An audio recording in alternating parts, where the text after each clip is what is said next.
சங்கடம் தீர்க்கும் சனி பகவானே, மங்களம் பொங்க மனம் வைத்தருள்வாய். சச்சரவின்றி சனீஸ்வர தேவா, இச்சகம் வாழ இன்னருள் தாத்தா, கருநிற காகமேறி காசினி தன்னை காக்கும். நேயர்கள் எல்லாருக்கும் வணக்கம்.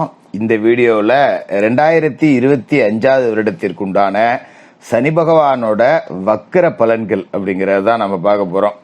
அது என்ன ஜோசியர, சனி பகவானோட வக்கர பலன்கள், சனி பயிற்சி பலன்கள் அப்படிங்கறத நீங்க சொல்லிட்டீங்களே, இது என்ன தனியா வக்கர பலன்கள், இது ரொம்ப அவசியமா அப்படின்னு நீங்க கேட்கலாம். அதாவது கிரகங்கள்லயே ரொம்ப மெதுவா நகரக்கூடிய கிரகம் அப்படின்னா சனி பகவான் தான். ஒரு ராசியிலேருந்து இன்னொரு ராசிக்கு போறதுக்கு 2.5 வருஷம் எடுத்துக்கிறார்.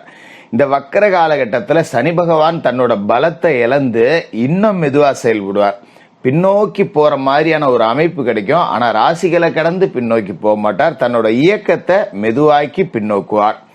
அந்த அடிப்படையில இந்த 2025 வருடம் ஜூலை மாசம் 13ஆம் தேதி சனி பகவான் தன்னோட வக்கர காலத்தை தொடங்குறார். இது எவ்வளவு நாளைக்கு இருக்கும் அப்படின்னு பாத்தீங்கன்னா, நவம்பர் மாசம் 27ஆம் தேதி வரைக்கும் ஒரு 138 நாளைக்கு சனி பகவானோட வக்கர காலம் அப்படிங்கிறது. இந்த வக்கர காலகட்டத்துல சனி பகவான் தன்னோட பலனை அப்படியே பயங்கரமா மாத்தி கொடுப்பாரு. என்ன நிலைமை இருந்ததோ அதுல அப்படியே தலைகீழ் மாற்றம் அப்படிங்கறத சனி பகவான் கொடுப்பாருங்கிறதால ரொம்ப முக்கியமா பார்க்கப்பட வேண்டிய ஒண்ணுதான் இந்த சனி பகவானோட வக்கர காலம். 7.5 சனி, அஷ்டம சனி, அர்த்தாஷ்டம சனி, இப்படி பல சனியோட நகர்வால பாதிக்கப்பட்டவர்கள் எல்லாத்துக்கும் ஒரு நல்ல மாற்றம் அப்படிங்கறதையும் சனி பகவான் கொடுப்பாரு. இந்த நேரத்துல அவரோட பார்வை அப்படிங்கிறதுக்கு உண்டான வீரியம் அப்படிங்கிறதும் குறையும். ஏன்னா சனி பகவானோட பார்வைங்கிறது வஜ்ர பார்வை. உங்களோட ராசிக்கு எத்தனாவது வீட்டை சனி பகவான் பாக்குறாரு, அந்த பார்வை மூலமா என்ன ஆதிபந்தம் அப்படிங்கறத உங்களுக்கு கொடுக்க போறாரு, சனி வக்கர பலன்கள் எப்படி இருக்க போகுது அப்படிங்கறத துல்லியமா உங்களுக்காக கொடுக்கறேன். மேசராசி நேயர்களே, உங்களுக்கு இந்த சனி பகவானோட வக்கர காலகட்டம் எப்படி இருக்கு அப்படின்னு பாத்தீங்கன்னா, ரொம்ப அவசியமா பார்க்கப்பட வேண்டியது உங்களோட ராசி தான். ஏன்னா இப்ப 7.5 சனி அப்படிங்கிறது உங்களுக்கு தொடங்கி நடந்துகிட்டு இருக்கு. அதுக்குண்டான குணம் அப்படிங்கறதெல்லாம் நிறைய காமிச்சிருக்கோம். 7.5 சனியை பார்த்து பயப்படாதவர்கள் கூட, எனக்கெல்லாம் ஒன்றும் இல்லை, நமக்கு என்ன வசதி குறைச்சலா வாய்ப்பு குறைச்சலா, என்ன கடவுள் எல்லாத்தையும் எனக்கு கொடுத்துருக்காரு, நான் எதுக்கு 7.5 சனியை பார்த்து பயப்படணும் அப்படின்னு நினைச்சவங்களை கூட ஐயையோ அப்படின்னு அலற விட்டுருப்பாரு. 7.5 சனியா வந்த பிறகு சனி பகவான் ஏதாவது ஒரு ரூட்ல கும்மாங்குத்து அப்படிங்கிறது நிச்சயமா உங்களுக்கு உளுந்திருக்கும். சனி அடிக்க தொடங்கி இருப்பார், நீங்க அலற தொடங்கி இருப்பீங்க அப்படின்னு தான் இதை எடுத்துக்கணும்.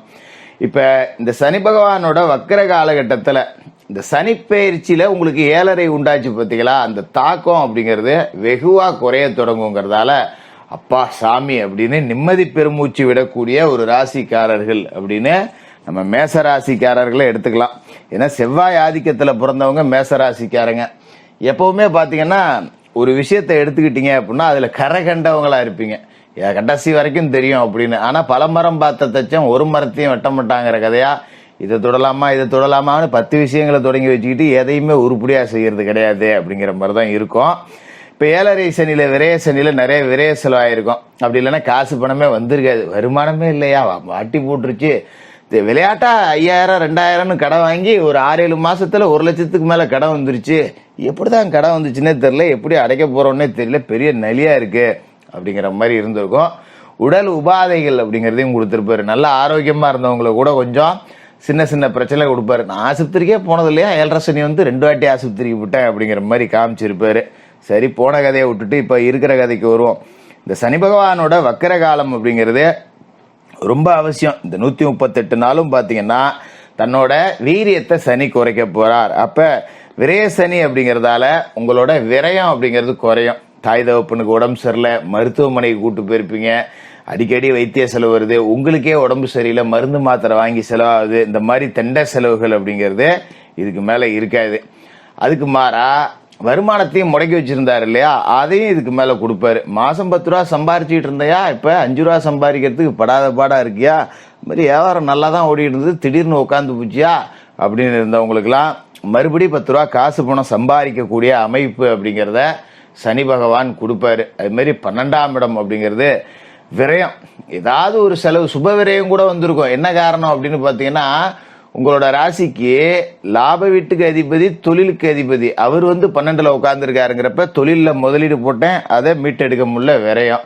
ஒரு 10 ரூபா லாபம் வர்றது தடைப்படுது. திடீர்னு பாத்தீங்கன்னா முக்கியமான சொந்த பந்தம்லாம் இருக்கும், விசேஷம் வச்சிருப்பாங்க, விருந்து விசேஷம் நடந்திருக்கும். நம்ம அரை பவுனு மோதிரம் போடணும், பவுனு மோதிரம் போடணும், இல்லை காசு கட்டணும், சங்கிலி போடணும்னு இந்த மாதிரி செலவு வந்து 10 ரூபா கடன் அப்படிங்கிறதையும் வாங்க வச்சிருப்பாரு. ஆக மொத்தம் கடன்காரன் ஆக்கியிருப்பாரு இல்லையா.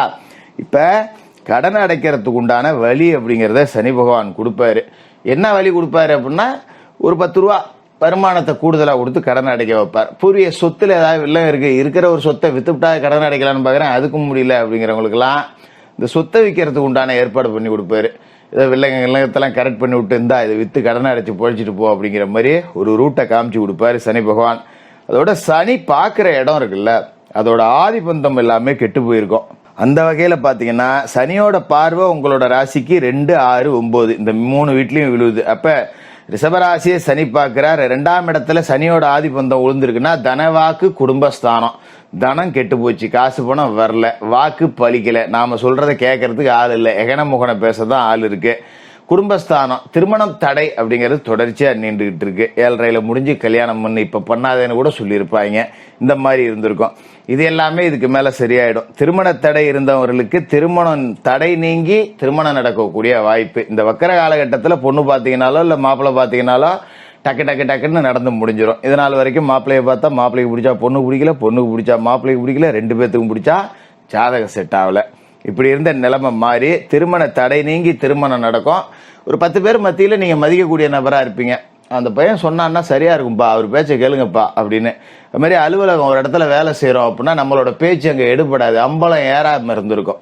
அந்த மாதிரி இனிமே அப்படி கிடையாது.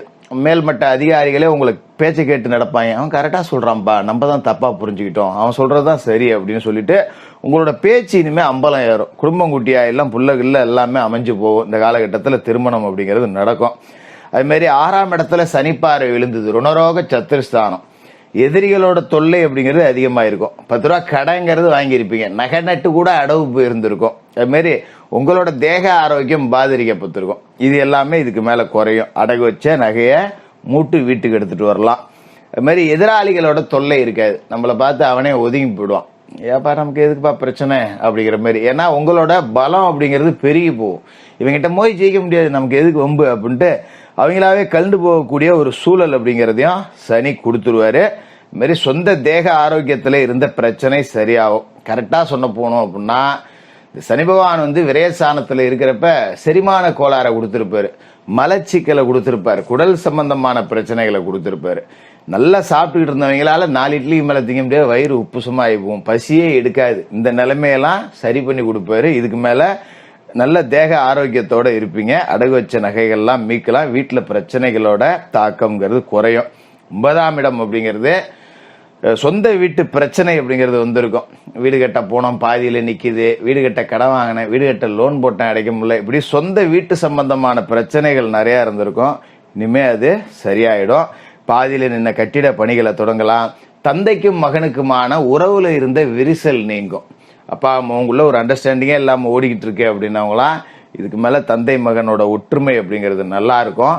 அந்த வகையில இந்த சனி பகவானோட வக்கர காலம் அப்படிங்கிறது ரொம்பவே சிறப்பா இருக்கும். நீங்க கவலைப்பட தேவையில்லை. ராசிக்கு லாப வீட்டுல ராகு இருக்கார். சனி இருந்ததால வருமானத்தை கொடுக்கல.